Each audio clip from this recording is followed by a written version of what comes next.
Okay, let's unpack this. When you hear the name Atari, you probably think, what, 1980s wood grain consoles. Oh, absolutely. Asteroids or Pong? You definitely do not think world-class, immersive, multi-million-dollar hospitality venue. Uh-huh. But that is exactly what the source material details today. It's a stunning pivot, really. The brand that's synonymous with the dawn of gaming isn't just, licensing out old IP. Yeah. They're launching a massive physical destination, the Atari Hotel. But the truly revolutionary part isn't just the theme, it's the financial architecture behind it. Right. We've been deep diving into the Atari Hotels Regulation A offering source material, and it shows this fundamental shift in how large-scale projects like this get funded. It's attempting to redefine who gets to sit at the table. Our mission today is to understand this convergence of gaming nostalgia, cutting-edge hospitality, and democratized finance. We want to show you how this model is trying to redefine both investment and the travel experience itself. We really need to break it down into three core areas to get the full picture. First, what exactly is an Atari hotel? The vision, the location. Second, how is this investment model, this Regulation A, breaking down traditional funding barriers? And letting fans become actual owners. And third, what are the perks? What are the implications of blending this intense fandom with, actual real estate ownership? So before we jump in, here's a question for you to think about.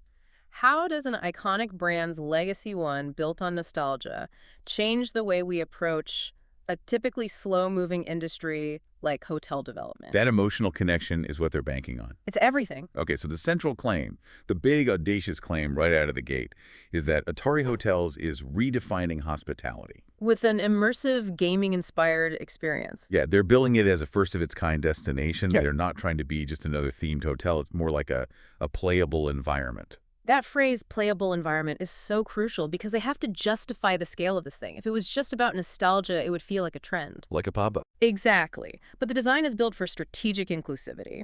The source material shows it's designed to attract not just hardcore gamers. It's a high-score chasers. Right, but also general fans, community members, families, basically anyone who just loves cool experiences. So it's hospitality innovation with the joystick.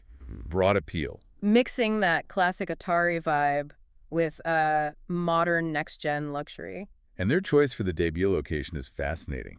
They're planting their flag in Phoenix, Arizona, specifically the vibrant Roosevelt Row Arts District. Which is an interesting choice. You'd expect somewhere in California, right? My first thought was Silicon Valley.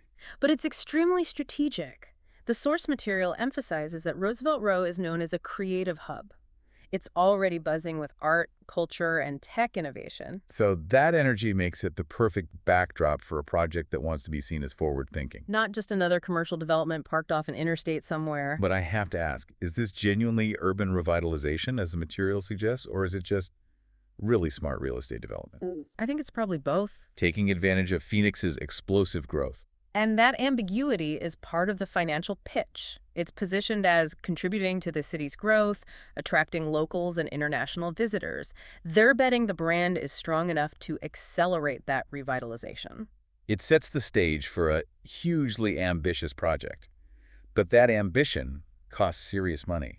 So let's transition to the financial structure, because this is the real disruptive element we're diving into today. It is. The love for the brand gets people excited, but what turns a fan into an owner is this unique structure. It provides true equity ownership for fans. So you're not just buying a t-shirt. No, you're an actual owner. The sources are explicit about this. Your voice matters, your equity grows. That sounds great in theory, but in the exclusive world of major real estate development, how do you actually let thousands of small investors become owners? That is not how resorts usually get funded. That's where Regulation A Tier 2 comes in. You can think of Reg A as a kind of mini IPO. It's sanctioned and regulated by the SEC, which is key for investor protection. Okay. Before 2015, only accredited investors could get in on these early-stage private deals. So just to be clear, before this, you had to be a Wall Street titan, a big fund, or like an individual with over $1 million in assets just to even look at a deal like this. Precisely. Red A changes that whole equation. It's open to everyone. It specifically allows non-accredited investors, that's you, the average fan, to participate. It breaks down those traditional barriers. It's a genuine effort to democratize investment in these kinds of projects. And here's where it gets really interesting for the everyday enthusiast. The barrier to entry. The minimum investment starts at just $500 $500. for a legitimate stake in a project with the total projected cost of $125 million. It's a remarkably low entry point, but that accessibility raises an important question for us to consider. Which is, Is this genuine democratization, or is it just brilliant marketing using nostalgia to fund a real estate venture that institutional investors might see as having a higher risk profile? that's the real friction, isn't it? If I'm that everyday fan putting in my $500, what are the risks that Regulation A doesn't solve for? And that's a crucial distinction. Reg A offers regulatory oversight, but it does not solve for project risk. You're investing in a huge, complex development. That relies on projected tourism, market acceptance. All of it. And shares bought through Reg A often have limited liquidity. You aren't buying something you can easily trade tomorrow on the NASDAQ. This is a long-term hold. Your money is tied up. It is. The reward is high equity in an iconic brand, but so is the inherent development risk. That context is vital. So now let's look at the cold, hard numbers that are underpinning this vision straight from the source material. The targets are huge. They are. The minimum raise they need to hit just to move forward with this equity round is $8.67 million. That's the floor. And the maximum raise, the upper target for this round, is $75 million. A $75 million ceiling. And if we connect that back to the whole thing, Yeah. the total project cost for development, construction, operation is projected at $125 million. And the proceeds from this offering are earmarked specifically to make that concept a reality. So the scale really confirms this is a serious business play. It's using community funding to seed that initial growth. It absolutely challenges the idea that only big institutional money can get these projects off the ground. And this makes you ask, right? Yeah. Does this model using brand loyalty to get small investors through Reg A represent a lasting shift in how big capital projects are funded? Fandom is now a legitimate source of early-stage capital. Which leads us perfectly into the experience itself. We've talked about it being epic, but what does that actually look like? This is meant to be more than a hotel, it's a destination. Well, the emphasis is on deep immersion, not just, putting up some posters. The sources detail gaming-themed rooms designed for the ultimate experience. What does that mean exactly? We're talking suites optimized for gaming tournaments, for content creation, interactive entertainment, not just in the rooms, but through the whole venue. So when you walk into the lobby, it feels like you're inside a game world. That's the idea. It's a sophisticated blend.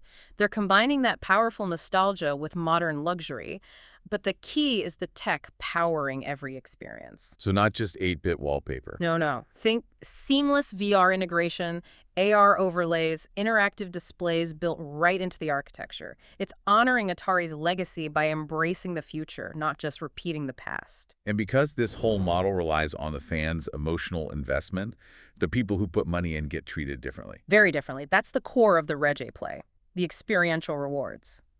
Investors are explicitly viewed as family, and the perks go way beyond typical financial dividends. So these are tangible benefits they can use right away. Absolutely. We're talking exclusive benefits like early access to the property before the public, real discounts on rooms and amenities, invites to special events, VIP treatment. It reinforces that you're not just a number on a spreadsheet. You're a valued member of the community, but maybe the most powerful perk is the focus on community-driven development. Which takes ownership a step further. That's the key innovation. Fan input explicitly shapes the venue. Your voice matters in designing experiences, choosing amenities, building the culture. It's a feedback loop. So the brand is essentially outsourcing part of its creative direction to its most loyal, financially committed fans. A brilliant move, really. And to wrap up the project's viability, the source material stresses the team behind it. It's led by industry veterans, backed by Atari's legendary brand and gaming heritage. Which is necessary. You have to have that. If you're asking everyday people to invest in a $125 million real estate project, that team's legacy is a critical assurance. So what does this all mean for you, our listener?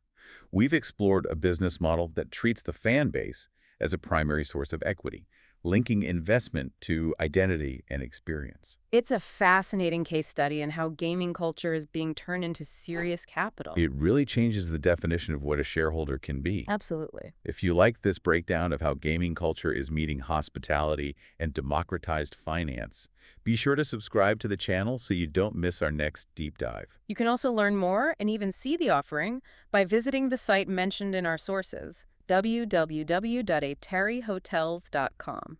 And that leaves us with one final provocative thought for you to consider. As more of these established legacy brands use Regulation A to court everyday consumers as investors, how will the expectation of experiential rewards change the standard relationship between a company and its shareholders?